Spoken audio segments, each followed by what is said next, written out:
저번 시간에 사계도를 잠깐 설명하는데 오늘은 조금 더 자세히 알아볼까요? 자, 다 같이 사계도를 보겠습니다. 복습을 조금 해볼까요? 복습을 해보면 천간에는 뭐가 있다고 그랬죠? 바로 갑을병정, 무기경신, 임계 10개의 천간이 있다고 했습니다. 천간은 바로 에너지라고 했고 수시로 움직인다고 했습니다. 그리고 지지가 있는데 12개가 있어서 12지지라고 했고 우리가 살고 있는 지구의 땅이라고 했습니다. 바로 12개의 종류가 있는 거죠. 자축, 임묘, 진사, 오미, 신유, 술해 12개의 땅이 있습니다. 자, 그리고 사계도를 가만히 보면 봄, 여름, 가을, 겨울 4계절로 나뉘어져 있습니다. 이렇게 사계도는 천간도, 지지도, 봄, 천간도, 지지도, 여름, 가을, 겨울 4계절로 천간과 지지를 깔끔하게 정리했습니다.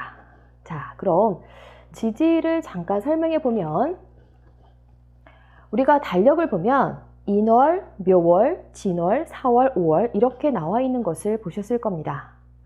이렇게 12달을 봄, 여름, 가을, 겨울로 나눈 것인데 묘진 4월이다 그러면 봄에 속하고 오미신이다 그러면 여름에 속하며 유술해다 그러면 가을에 속하고 자축인이다 그러면 겨울에 속합니다.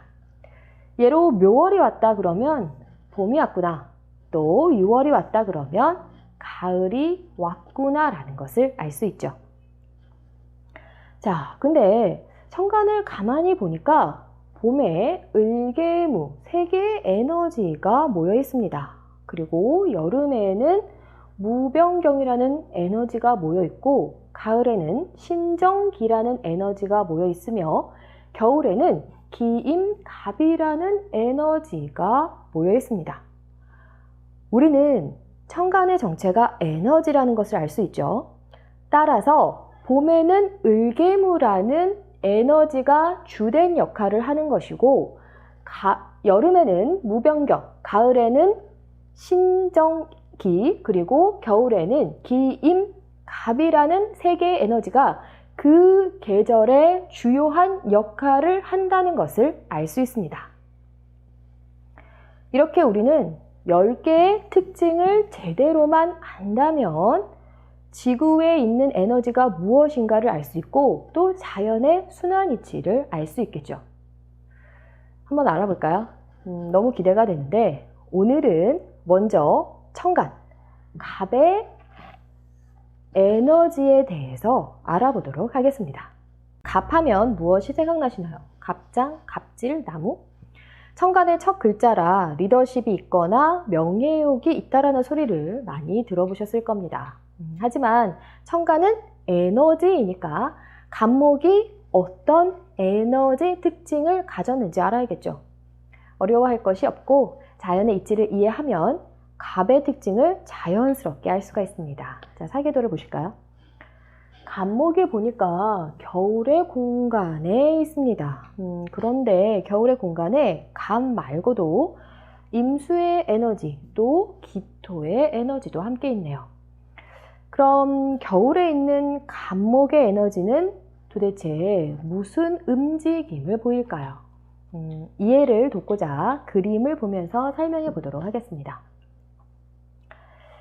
자, 겨울에 있는 인월의 땅에 자연에서는 땅 밑으로 뿌리를 내립니다. 이 과정에 무슨 조건이 필요할까요? 갑 혼자서 아무리 뿌리를 내리려고 해도 땅이 없으면 불가능합니다. 우리는 이러한 땅을 기토라고 부릅니다. 기토만 있으면 될까요, 그럼? 반드시 물이 필요하겠죠? 우리는 이것을 임수라고 부릅니다. 그런데 가만히 보세요. 갑을 뿌리, 또 기토를 땅, 또 임수를 물이라고 했죠. 분명 천간은 에너지라고 하고서 지금 천간을 또 명사로 설명했네요. 이해를 돕고자 명사로 설명했지만 또 다시 한번 에너지로 설명해 보도록 하겠습니다. 예로 갑의 움직임은 밑으로 하강하거나 또 위로 상승하는 에너지입니다. 임수는 겨울의 만물을 응축하게 하는, 만물을 응축하는 에너지로 이 만물을 하강하게 만드는 에너지입니다. 따라서 갑목이 겨울에 뿌리를 내릴 수 있는 이유는 임수 때문인 거죠. 아래로 하강하는 에너지 임수 때문인 겁니다. 이런 임수와 갑의 움직임을 또 보관, 저장하는 에너지가 바로 기토인 겁니다. 오늘은 갑, 임, 기, 갑임기는 겨울에 활용하는 에너지구나 라는 정도로 이해하고 넘어갑니다. 자, 정리하면 겨울에 하강하여 뿌리 내리고 봄에 상승하여 새싹을 땅 밖으로 꺼내놓는 움직임은 바로 갑이 담당하는 것이죠. 차고 얼어붙은 땅 속에서 뿌리를 내리고 때를 기다려 땅 위로 올라가려는 몸부림치는 갑의 강인한 생명력을 한번 상상해 보세요. 우리는 이런 갑의 움직임을 보면서 여러 가지 의미를 도출하고 활용할 수가 있습니다. 몇 가지를 좀 정리해 볼까요? 첫째, 이 갑은 살아있는 생명체입니다. 죽어서 움직임이 없는 것이 아니기에 생기가 있고 살아있는 생명체인 겁니다. 이 의미는 굉장히 중요하죠. 꼭 기억하시기 바랍니다. 자, 그리고 이 갑목은 차디차고 꽁꽁 얼어붙은 겨울의 땅 속으로 뿌리를 내리고 또 위로 향하여 봄에 새싹을 틔워야 하는 갑의 생명력은 참으로 강인하고 절박합니다. 굉장히 강력하죠. 그래서 이 갑이 있는 사람들은 일을 중단하거나 포기하지 않습니다. 반드시 살아서 땅을 뚫고 오르려는 의지가 강하죠. 끝까지 살아남는다. 끝장을 보고야 만다. 반드시 가장 높은 곳까지 올라가고 말 거야. 이런 욕망을 가지고 살아갑니다. 그래서 갑장이라고 하는 겁니다. 자존심이 강하고 뚝심이 있습니다. 그런 말이나 행동은 어떨까요? 강하고 거칠어 보일 수 있겠죠. 이 겨울의 힘든 조건, 이 힘든 환경을 이겨서 생명을 보호하고 유지해야 하기 때문에 적절하게 타협할 성질의 것이 아닌 거죠. 살아남아야 하기에 갑은 좌우를 살필 겨를이 없습니다. 오로지 하강하고 오로지 상승하여 살 궁리만 하는 겁니다. 여기에 주의를 살피면서 타협이란 없습니다. 고집이 세고 자존심이 강합니다. 그래서 고지식하고 융통성도 부족해 보입니다. 자, 그럼 한번 세 번째를 볼까요? 세 번째, 탄생하여 살아 움직이는 생명체로 또 새로운 출발을 시작합니다. 갑을 새 출발한다고 하는 이유는 처음으로 살아 움직이는 생명체와 같기 때문이죠. 움직임이 없는 갑목은 상상할 수도 없습니다. 자, 네 번째, 추운 겨울을 이겨내고 얼어붙은 땅에 뿌리 내리고 위를 향하여 전진하기에 강력한 리더십이 필요하죠. 그래서 지도자 자질도 강합니다.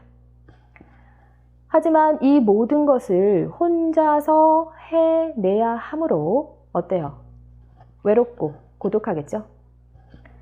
자, 이렇게 자연의 이치를 통하여 간단하게 갑의 의미를 알아봤는데요. 이렇게 청간 에너지의 의미는 매우 다양합니다. 내 사주팔자, 그리고 주위에 있는 사람들, 특히 우리 아이의 사주에 혹시 갑이 있나? 한번 보시기 바랍니다. 고집이 강하고 융통성은 부족한가요? 하지만 뚝심이 있기에 끝까지 파고드는 성향이 강하고 어려서는 공부를 잘하고 성인이 되면 리더십이 강한가요? 말이나 행동이 너무 직선적이어서 가끔 오해를 받는 경우도 있었나요? 자연의 이치로 갑의 에너지 특징을 살펴보았는데 좀 쉽게 느껴지셨으면 좋겠네요. 당장은 지금 어렵게 생각하시더라도 걱정할 필요가 없습니다. 천천히 자연의 이치를 통하여 명리를 쉽고 그리고 재미있게 공부할 수 있도록 하겠습니다. 그럼 저는 다음 시간에 이 사주팔자의 갑을 가지고 있는 예문을 통해서 조금 더 자세히 알아보도록 하겠습니다. 그럼 저는 다음 시간에 뵙겠습니다.